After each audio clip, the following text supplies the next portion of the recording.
देखें तो ये मसला जो पुराना कानून है भूमि अधिग्रहण का, जिसमें सरकारें ज़मीन लेती रही हैं, उससे जुड़ा हुआ है।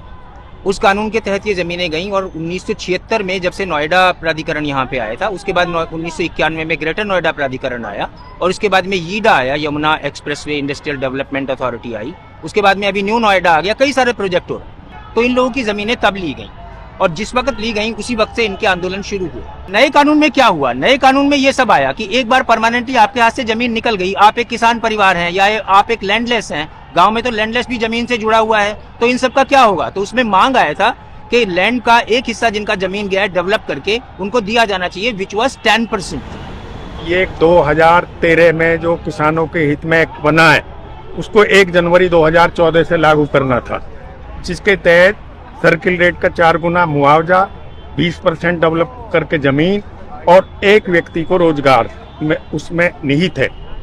जो नया एक्ट है उसको लागू नहीं कर रहे, भूमि अधिग्रहण एक्ट को, उसके तहत ये बेईमानी कर रहे हैं। और तो और 14 साल से सर्किल रेट का रिवाइज इन्होंने नहीं किया, ये एक साजिश है।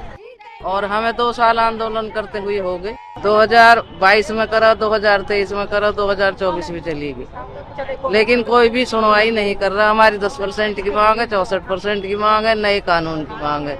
हमारी जमीनें सब छीन ली गई और हमें जो इनके करार थे वो हमें कुछ भी नहीं दिए और सब पैसे ये मुकर रहे हैं, बेईमानी पे आ रहे हैं, सरकार भी और ये अधिकारी भी।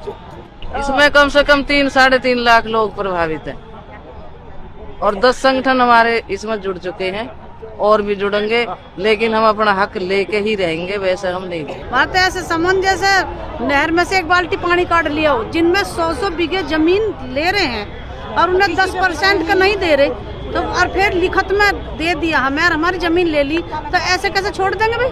तो आगे हमारा भी तो भविष्य में बच्चे हैं, बच्चे क्या कहेंगे? इनको खा के चले गए, हमको तो कुछ भी ना। महिलाओं की कम से कम 10,000 की है, सारी लेडीज हमारे कम से कम 60-70 गाँव में 10,000 महिला है हमारी। अब की लड़ाई यार पार के कोई मानने वाले नहीं है, कोई मतलब झांसा नहीं लेंगे, कोई घर नहीं बैठेंगे। सही बात है।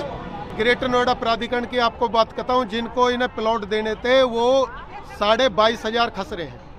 22,500 खसरे में से केवल इन्होंने 5,500 परिवारों को दिए।